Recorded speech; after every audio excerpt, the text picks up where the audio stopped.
Hey everyone, my name is Jordan Mocky. I am the solo developer of a game called Conscript, which is essentially a World War One themed survival horror game. So, yeah, I'm going to be doing a commentated gameplay walkthrough type thing, and I'll just be giving my thoughts on the game and giving some background and stuff like that. So, yeah, let's start this game up. So, a bit of background I am, like I said, I'm a solo developer. I've been working on this game for about 3 or 4 years now. And I actually have a history degree. I don't have any game development experience. I'm completely self-taught, so I guess I just kind of thought that history and survival horror would make a good mix, and so that's kind of how the game was created and how the what the impetus was, I should say, of why I made the game. And story-wise, this game takes place during 1916, during the Battle of Verdun, which was, well, probably one of the worst battles of the entire First World War. It has the record for the most density of death per square meter, I believe, of any battle before or since. So that kind of gives you an idea of how bad it was. And like I said, that makes for a good survival horror setting. So story-wise, we're also, as you can see, we're playing as a French soldier, and we have been called up to the front lines to fight because the Germans are coming down and they're going to try and take this trench. So the main objective of the game is to find your missing brother, as is kind of usual for survival horror games. You want to be finding someone, I guess. And yeah, so our first objective is to find our brother and also go up to the front lines to fight and defend our land.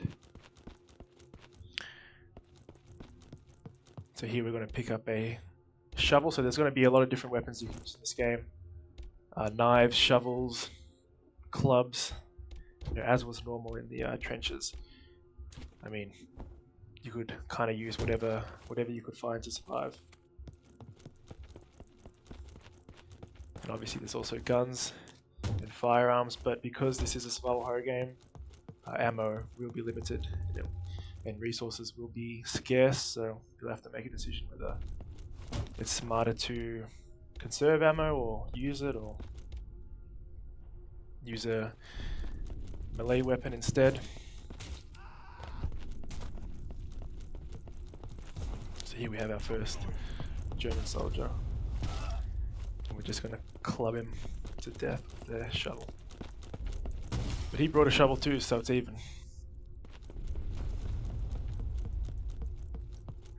Gonna make our way up here, up the trench.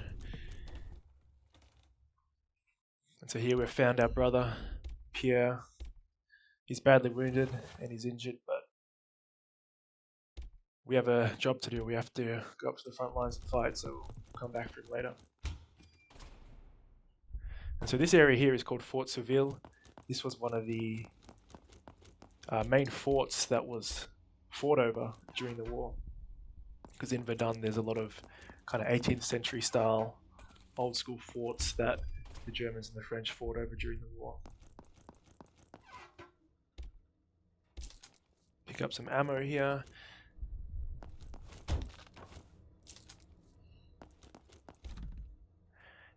Some locked doors, as per usual for a survival horror game.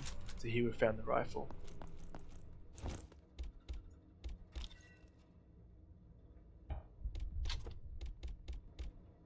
And so you'll be able to equip your weapons to the quick select buttons, quick use, obviously. And you've also noticed probably the very limited inventory space, which is also a staple of classic survival horror. So you'll have to choose what items to bring and what items to leave behind, because space is always limited. So you'll have to be making smart decisions. Looks like the artillery has started. And here's one of the main enemies, the German trench raider. So these guys are pretty fast, pretty powerful to have a club, and yeah, pretty dangerous. And he is still alive, so I'm just going to finish him off with a shovel. That's brutal.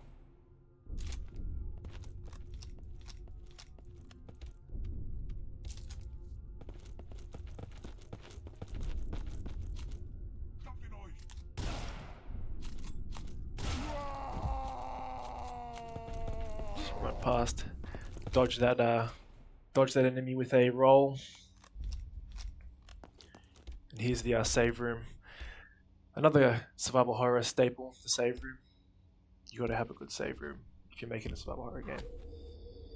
And so, traditionally and by default, the game actually has limited saves, like classic Resident Evil, where you'll have to use a item to save. But I turned that off for this playthrough, so that'll also be an option. You can play with unlimited saves or checkpoints and stuff like that, if you prefer.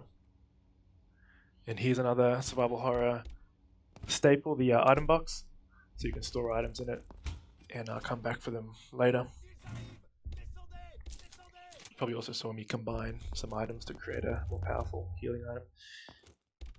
Now we're at the front lines. Here's the commander again, and he wants us to go out there and fight. Here we go.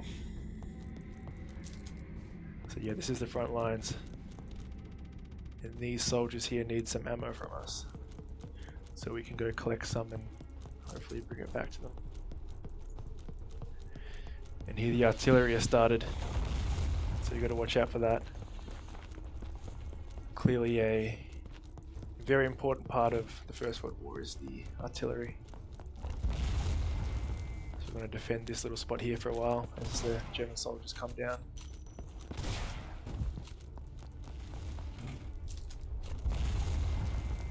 Wouldn't be a video game without a red barrel or two, so you can guess what happens when we shoot that. Let's kill that guy with a shovel. There you go. It's very gamey, but I like that kind of stuff anyway. So we're going to go down back into the trench, check the map. So now the German soldiers are going to start coming down from no man's land to go defend this trench.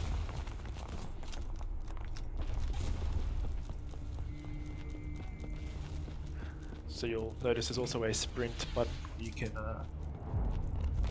sprint and move faster to get away from enemies or get away from explosions. But as you can see, it also drains that stamina meter. So you'll have to watch that, because if it runs out, you'll be a bit more vulnerable.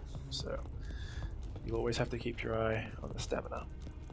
Go up into this ruined house here, and look at this. There's a new gun, a shotgun.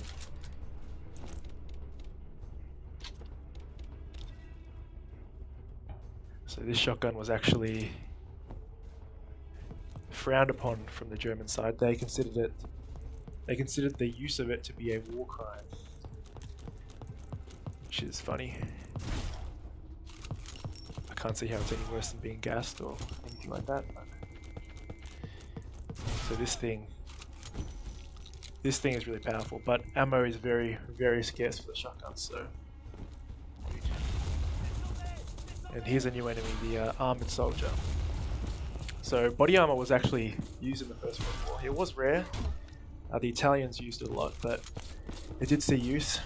Probably not this effective, but some of the enemies will be wearing body armor, and so if they are, they'll be harder to kill, and they won't be able to flinch as easy.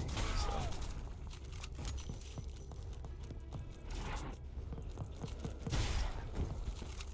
Yeah, the shotgun just destroys soldiers, but ammo's running low, so take this first aid kit here. Healing items will also be pretty rare. Here's another red barrel, so we can use this when a enemy soldier comes There's a quick kill. No one's coming. Grab that ammo.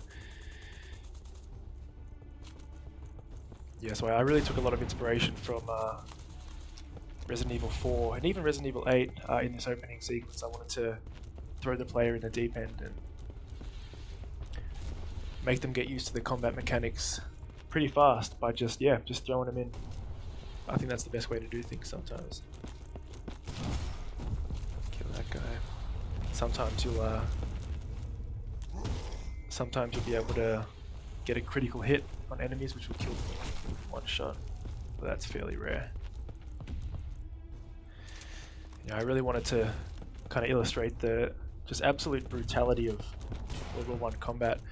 A lot of times these soldiers were up close and personal, and also at a distance, you know.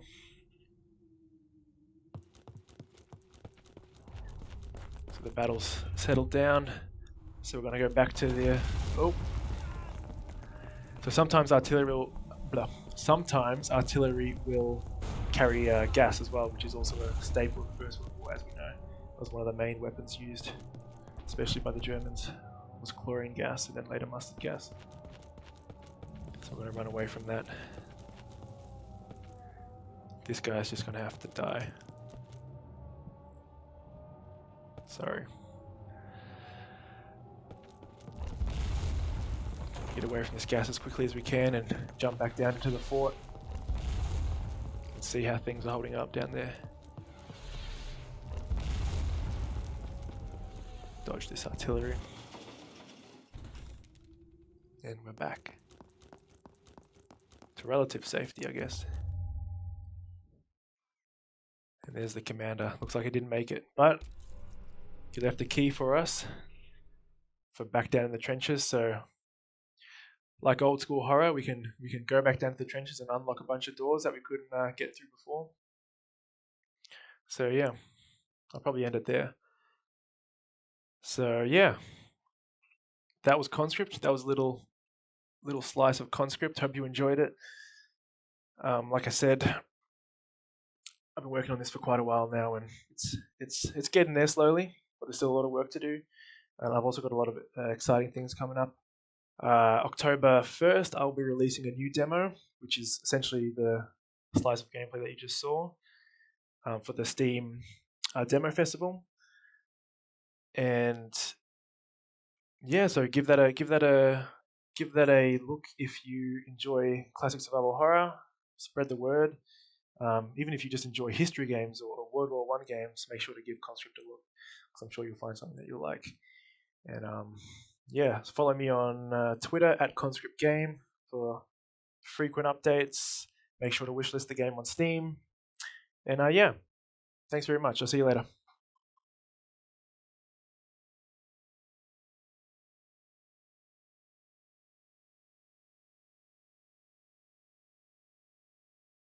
Hi, my name's Winston from the team at Samurai Punk, here to show our latest game, Justice Sucks Recharged. This game is a stealth action game about a killer robot vacuum on a quest for vengeance through a 90s TV universe. And we're going to have a demo for the game available as a part of Melbourne International Games Week and PAX Online. So after you watch this video, please do check it out and try the game for yourself. But yeah, today I'm going to walk you through some of the game's content and explain what makes this game cool and why you should give it a try. Alright, so I'm going to jump into one of our levels here.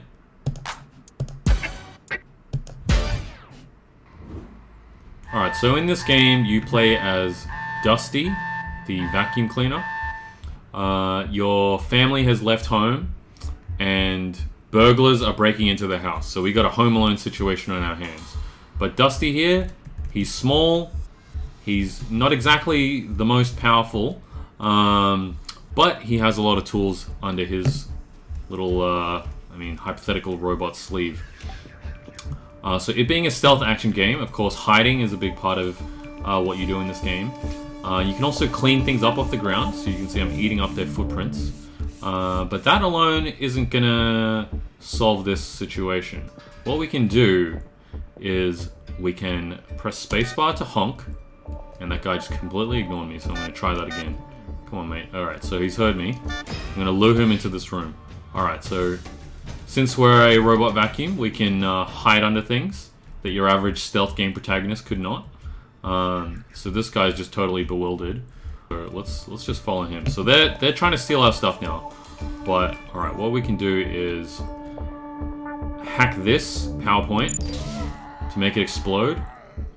And then we've inflicted a bit of pain on these guys, and they're spilling quite a bit of blood. And as they spill their blood, you'll see that I can do my duty as a vacuum and clean that stuff up. But it's also filling up my blood meters down here. So what that is going to allow me to do is use my blood abilities. So I'm just going to keep running circles around these guys. I can suck up objects and shoot them as well. Alright, so we've started to charge up our abilities. We can consume the burglars, of course, because they are delicious and we don't want to leave any mess for our family to discover. Alright, so I'm going to bring the guys over here. I'm going to try to lure them into the living room.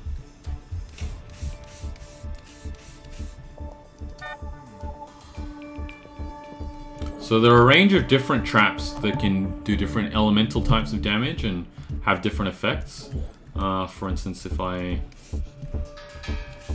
bring this guy into the kitchen, I can use the freezer on him, which is slowing him down, and then I can blast him with this fan. Oh, okay. I've now equipped a knife, so I can ram into him like that.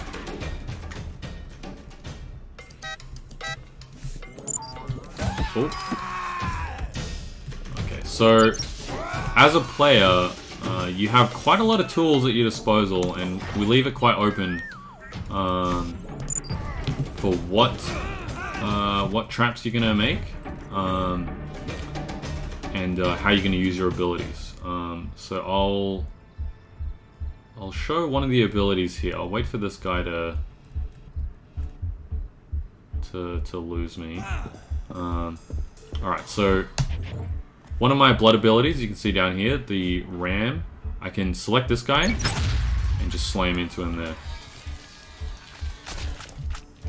So as you're defeating your enemies, you'll want to make sure that you're consuming their blood so that you can build up your blood meter and pull off your special blood abilities when you need them. Alright, let's munch these guys up. Alright, I think that's a job well done.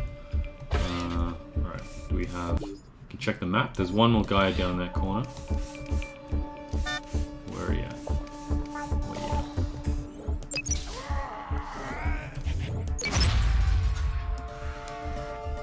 Pull him over here. Drop that fan.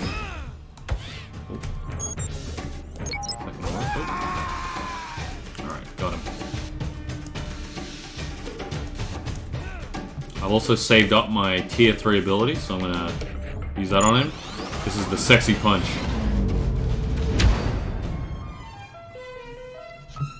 You're probably wondering, what the hell is sexy punch? Well, you should play the demo to find out. So, in this next mission, Dusty is back, but he's awoken inside the TV dimension. I won't spoil just how he ended up here, but he's needing to face scenarios in strange new worlds, and learning how to defend his family in different ways. So the core gameplay here is like back in the house. We're sneaking around and we're trying to save our family here from these pop pirates that have invaded this cruise ship. So what we can do, again, use our traps. We pull this guy over here, try to knock him out with that. A stealthy approach is definitely advantageous because we're pretty vulnerable as a little robot vacuum. taking this guy out pretty effectively. Alright, gotta be careful for his friend coming in over there. So what I can do is I can use the ping ability to call him over. Smack him with that. I'll pull him over here.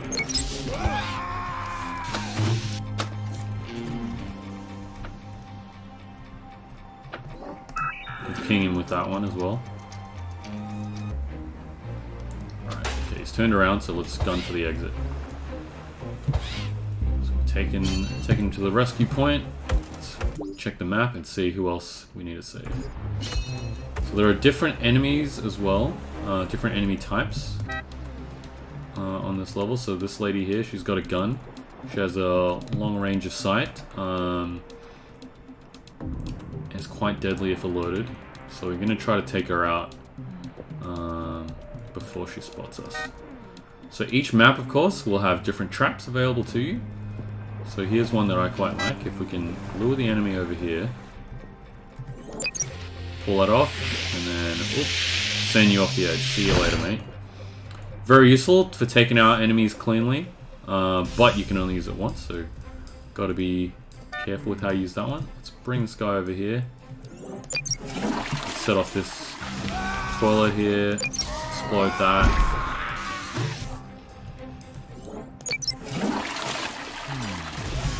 Finish him off. Done for the exit. Alright, so we got the 2 kids left to save, but they're a bit deeper into enemy territory. Okay. Let's just... Oh, okay, she's coming over. Oh, okay, we've been detected. But that's okay. Now it's time to grab the girl and run.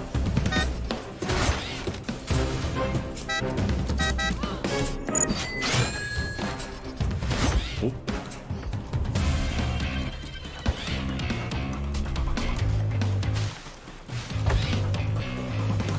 So as you see, I've charged up my blood abilities so I can use them against my enemies now. I'm gonna ram you. Duck around the corner and grab the sun. Okay. Hey, buddy. Alright. Grabbing you. Coming back the way we came. Going for the daring escape. Okay, the enemies are aware of us now. So we have to be extra careful. Oh my goodness. Alright. Little buddy's been knocked out, but it's okay. We can go stealthy with one of our blood abilities. Make a beeline for the exit. Bam. Alright. We've done it. So the family is safe once more. But the adventure, of course, does not end there. You'll get to experience this for yourself in the demo. And much, much more when the full game comes out in 2022. But yeah, thank you for watching, everybody. Hope you enjoyed what you saw. Please check out the demo. Play for yourself. Try to get a top score, and let us know what you think on Twitter with the hashtag MIGW and Justice Sucks Recharged, or hit up our Discord as well at discord.gg/samuraipunk. Thank you, everybody. Have a great Melbourne International Games week, and we'll see you around. Take care. Have fun.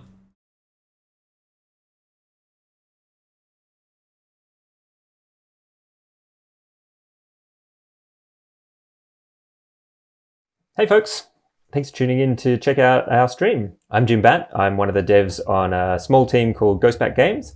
I'm here to show you a little bit of our turn-based strategy game called Spies and Soldiers. It's procedurally generated, is a big part of what makes it interesting. It's predominantly multiplayer at the moment. We have a single player mode that we're working on, but at the moment it's mostly 1v1 online multiplayer matches. As you can see here, these cards on this little desktop I've got, each one of these is a match that I'm playing. And in terms of procedurally generated stuff, we're doing a lot of procedurally generated art and content for the game. The art on each one of these cards is randomly generated for that match, and then they make up this nice little vista as you play, and add games come and go. So if you started a new game, you can see in here, you can choose play online, which will match you against the next available opponent online. So we have a nice little community of players at the moment, so there's a pretty good chance you'll match against someone if you just hit play. Because it can play as async, you kind of get notified. We've got Steam notifications and email notifications that will tell you when someone matches against that game. We've also got Play Friend, which is like match codes and things like that.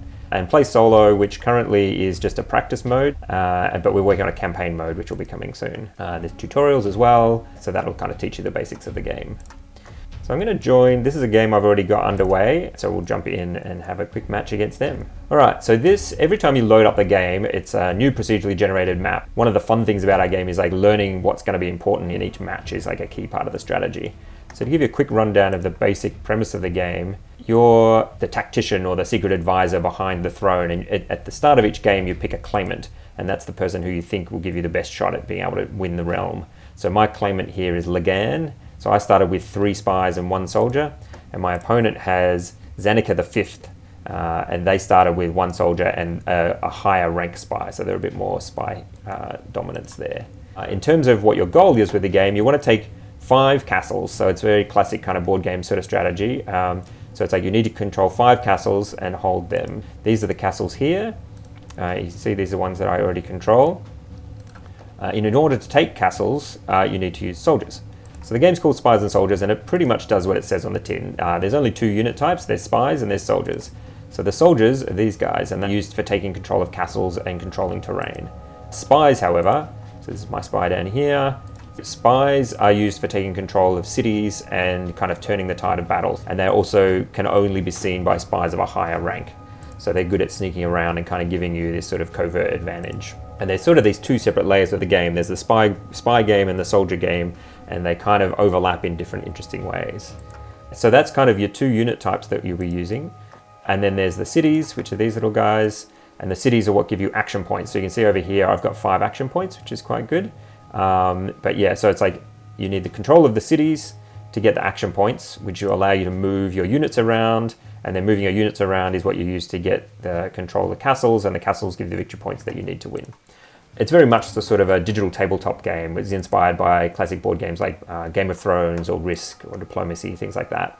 And we've tried to sort of capture that fun, tactical feeling of a good tabletop strategy game and bring it into like a digital world where doing things like visibility with spies and upgrading and things is a sort of a different layer that would be hard to do in an actual board game.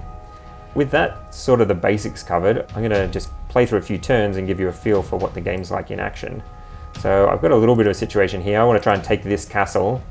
One other thing in terms of procedural content, so all of the unit portraits, the unit names, the Azure outfit, these names like Maximilo the First, this is all randomly generated using little generators. We've had a lot of fun making those. All of the region names and everything is randomly generated along with the maps. How the combat works is the combat, 1 soldier will give you 1 combat strength. There's no random, there's no dice rolls or anything like that. So if I attacked in here, I would actually lose because he's got 1 combat strength from his soldier and also 1 combat strength in defense from this castle because he controls that castle. However, I've got this spy in position here, and this is one indication of how the spy world interacts with the military.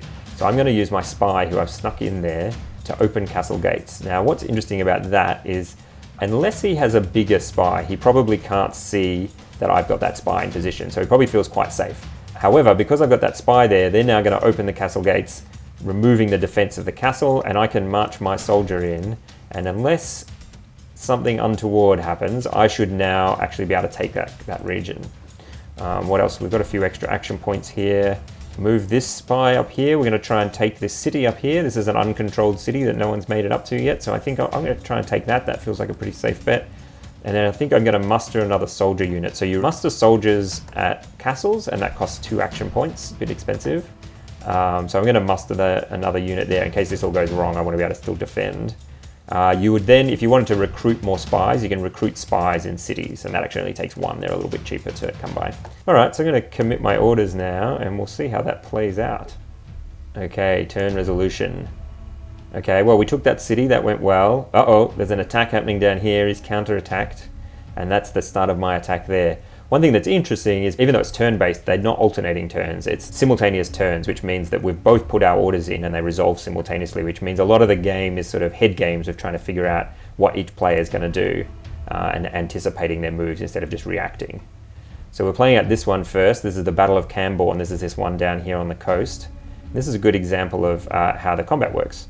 So as you can see, we've each got 1 combat strength. These little swords show you the combat strength, and that's indicating that we've got a tie, basically. And then because it's a tie, it goes to the first tiebreaker, which is spies. So whoever has the highest ranked spy in the region, it's like they get the tactical advice of the spies, and that gives you enough of an advantage to win. So my opponent's obviously marched in there. He's got 1 spy, and he obviously thought he would have the advantage because he's attacked into what would have been a defeat. But he's taken in a spy thinking he's going to be able to turn that to his advantage and win. However, what he can't see, because this is a higher ranked spy, I've actually got my spy master in there who's a 3 rank spy. And then because I'm the higher ranked spy in that region, I actually win this battle. So that's pretty satisfying. It's nice when you can foil someone's attack attempt like that. And here's now, I'm going to the Battle of Durstock. So this is this castle that I want to get. So you can see I've opened the castle gates with my spy, which negates the combat strength from it. And now I've turned the tide of battle in my favor. So similar thing happening here, which is I had 1 combat strength from my attacking soldier, and my opponent actually had 2 combat strength because he had 1 from his soldier and 1 from the castle, which means he was definitely going to win. But my spy being in there, even though he's a little low rank spy, he just opens the gates and my guys can slip in. So that removes the castle bonus. And then because then it's a draw, it goes to my spy, turning the tide of battle. And once again, that little bit of tactical advantage allows me to win. And I managed to take that castle, which is very satisfying. That's a very nice way of taking a castle, when you can kind of just sneak in a little bit of sabotage. Uh-oh. But one other thing that's happened here, worth pointing out, is that I've actually lost control of this castle. So even though spies can't take control of castles, if you don't leave a soldier there, a spy can sneak in and basically convince them that they should go it alone. And so they kind of like overthrow your control. So I've actually lost that castle that was mine. That's pretty frustrating because that actually happened before I recruited there. So even though I was mustering soldiers, I've actually lost that. So that's a very good play. There's some terrain effects, just a few simple ones. One is that mountains cost 2 action points for soldiers to move into, so that makes them quite hard to maneuver through. Forests allow single soldiers to have an advantage over larger groups, so they'll kind of allow them to do sort of guerrilla tactics in the woods. And then there's also supply, which is these farmland regions give you supply which you need in order to maintain larger armies. And so they can be very critical as you move around the map. All right, what else are we going to do here? I think I'm going to move up here, and I think I want to try and get, so he's got this big spy here, which I'm worried about he's going to keep coming through. So I'm going to send my spy master back, and I'm going to just march him up through here, because that way we can protect this city on our way through. I think I'll train up this spy here in case we need it to be a higher level. All right, so committing that. All right, well, maybe we'll just play out this turn and then see where we're at. Okay, so we've taken back control of that city, which is good. Oh, counterattack. Oh, this is bad. I don't think I'm going to be able to hold that. Yeah, here we go. So I've got the 2, but in this case, he didn't even need to sabotage because he marched in with enough units that he can, because it's a tie, he's got the highest rank spy, which means that he wins that little tussle. So that's the tricky thing, is you might be able to take something, but being able to hold it is a whole nother story. Over here, though, we've put this city under military rule. So in the same way that spies can neutralize castles, while soldiers can't take cities, they can put them under military rule. So that's actually stopped that city. Even though we don't have control over it, it's stopped it from producing action points or being able to be used. Cool, well, I might leave it there. I think that's the end of my quick fire session. If you like the look of the game, feel free to check us out on Steam. We've got a demo up there, which is a fully featured demo. So this game that you see here, you can play on the demo. Follow us on Twitter for some game dev updates. We're ghostbat_games on Twitter. Or swing by our Discord, and you can find the link on our website or in the home screen of our game. We've got a really lovely little community growing there, so if you want to find matches to play against with people, or just have a little debrief after a good round, that's a good place to hang out. So yeah, thanks for checking out our game, and yeah, hope to see you on the server sometime.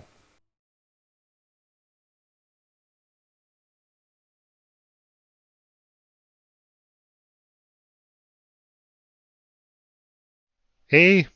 Hi everybody, this is Goldie and Jason.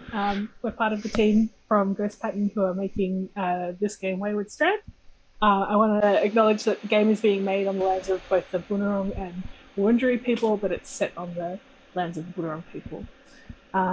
So yeah, Wayward Strand, if you haven't heard of us before, we're a small team making this beautiful little game that takes place in 1978 over 3 days on that big flying ship that you're looking at. You play as Casey, who's the young girl sitting there reading, and her mother is the head nurse on the ship. Specifically, the game takes place in like the sort of residential care, aged care, nursing home kind of ward, and your mum has just asked you to come and spend 3 days on board the ship and kind of like keep the patients company and keep yourself company because it's the summer holidays and she doesn't have anybody at home to like babysit you while she's so busy with work. So up you go. And the game has a couple of like neat mechanical twists, and specifically the biggest one, or the driving force for Wayward Strand is what we call like the simultaneous stories mechanic, which works a little bit like interactive theater.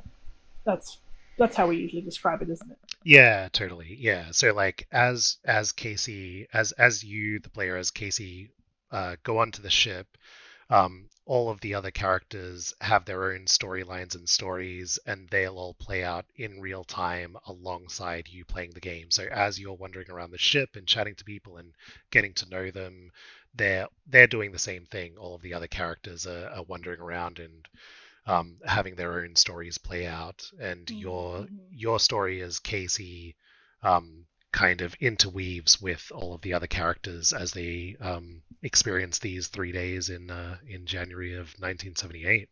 Yeah. Let's jump in and show how it works. Yeah. So yeah, this demo we've been working on just for a few weeks, and we've got another 5 or 6 days before we submit it. Yeah, we'll be using this as a sneaky little way to keep an eye out for bugs or anything that we're gonna try to fix beforehand. It's exciting. Yeah, we've been like the last demo we made was back in 2019, so there's a lot of exciting new stuff in this demo, and we'll be exploring that a bit in the live stream that we'll be doing during Melbourne International Games Week. That'll be on the 1st of October Australia time, or like 31st in the evening 30th, US time. Right. Yeah. September 30th if you're in the US in the evening sometime. Yeah. If you're in Australia on the eastern coast of Australia, it's like 10 a.m. on the 1st. Yeah, perfect. Yeah. It'll repeat as well throughout the whole of the MIGW Steam event. So yeah, totally. Yeah. It's exciting though. It'll be a good way to like really dive into like the new things that are in this demo compared to the last one, and just like a chance for us to talk a bit about the work that we've been doing over the past couple of years on the project. For sure. I think sometimes like I don't know for sure, but I would imagine that a lot of the time you might play a demo and then like 2 years later you play a demo and you're like, well, hang on, how come it's not perfect yet? Yeah, totally. Well, let's talk about that. Yeah, totally. For about an hour, I think the team or some of the team are going to stream and just like explain a bunch of things that might look like, why hasn't that looks so simple to fix? Why hasn't it been fixed? And yeah, I think with Wayward Strand's got like a lot of complex kind of web stuff happening in the back end. So yeah, we love working on it. And the most obvious change that I can see right now is obviously like this beautiful UI part. Yeah. We've kind of done a lot of work on the UI this year, and one of the team members, Aspen Forster, want to shout her out because she's done like awesome stuff on both like the mock-up kind of design side and then also implementation. Yeah, sure. It's super cool. Sure. And here at the nurses station, we've got a little bit of kind of blocked out ideas for what we want to include later down the line, and I think Jason's just followed a thread. The first thread here is like about Joni, who looks like she's a nurse who quit a couple of weeks ago. I obviously know a lot more about Joni, but I'll I should actually, before I kind of dive into any of the threads, I'll just look around the ship and kind of this is how it works once you actually dive into the demo. Like time is just moving forward, and you can go around the ship to wherever you'd like and kind of see go visit somebody in their room, meet them, find out about who they are, and then kind of hang out with them as they experience their day. Does observatory and cafeteria do that? Oh yeah, these will let you kind of see some of the other parts of the ship, and yeah, there are things that are going on over there as well. But for now, let's maybe pop to Mrs. Vaughan's room, because Lily had told us that that's somewhere that we should try going to. So, there's Old Ida. Yeah. Oh, I love her. I love all of our characters. Yeah, totally. So it's 9:15 in the morning, and there are other things happening on the ship. Yeah. In other spaces that we're not going to see because we're not there, and they're not going to repeat just because we missed them. They're happening now. Yeah, totally. Yeah, so every time that you play through Wayward Strand, you'll be in one of the rooms at one of the times, and you'll be having a particular conversation, but there'll be other conversations going on in other rooms that you're not seeing or not being a part of. And it's not just conversations that you have with characters. Yeah. Conversations that they have with one another. Yeah, exactly. Right. Yeah. And so you might find out information from those conversations, either important information which helps out a conversation later, or just information that adds flavor and essence and builds a narrative picture of the time and place. Yeah, totally. And how many that's the that's the phone ringing over at the nurse's station because yeah. Yeah. And here comes Joe. Yeah. He's just waiting for us to finish our conversation because he's polite. Polite young man. Yeah. Oh, sweet. Actually, I did play this earlier, and I think this scene has a bit of leftover VO from the previous. Yeah, that's right. Yeah. So there's going to be a little bit of, you'll be able to hear the VO that eventually will be across the whole game. Yeah. But there'll be some little snippets. Yeah, because of the difference between the 2019 version. Yeah. All good in here? There we go. There it is. There are their voices. Any unusual pain? Any issues with your knee this morning? I love that. Yeah. Stiff, but it isn't causing me trouble. Alrighty. Good stuff, Mrs. V. See you at lunch. Yeah, and then there's all of these. Yeah, all of these scenes have changed a lot since that version. So there's it's almost lucky that there are some moments where the dialogue does stay the same. Yeah, right. Feels a lot more readable that way, doesn't it? Passable. Yeah, totally.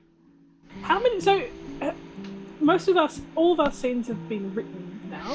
Yeah. Necessarily edited. Yeah. And how many scenes across 3 days of Wayward Strand, not including anything that happens off the ship? Yeah. How many scenes do you reckon? Yeah, I'm not sure exactly, but there's at least 800. Yeah, there's so there's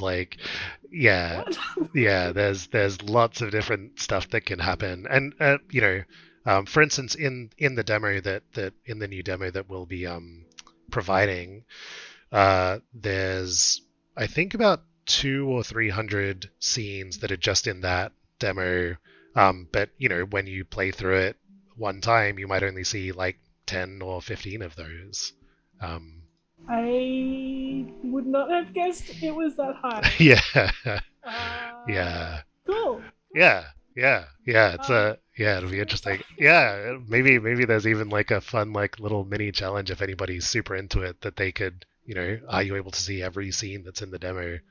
Because that's a hard challenge, straight up. That's a hard challenge. I'm a developer at Grace Patton, and I'm making this game, and I swear up until like it's probably still like I played the 2019 demo and I still see new things that just I didn't know they were there. And I must have done something just so to get them to trigger. So it's a big challenge, but please, we absolutely invite those of you who are keen to try your best. Yeah. You Yeah. can't do it. Yeah. Let's go. Yeah, we spent a bit of time with Ida and kind of got to know her a little bit. Let's go see what else is happening on the ship. Yeah. Ooh, looks like there's something going on in here. Oh yeah, and this is one of the other kind of cool kind of features of Wayward Strand is that if something's going on in a room, you can like listen into it to kind of Cool. yeah. So And that way you could like get information without like editing the information in a way. Yeah, you can be like listening in, and we only just caught the end of what was going on between those two characters there because we went over at 10:12 and not 10:08. Yeah.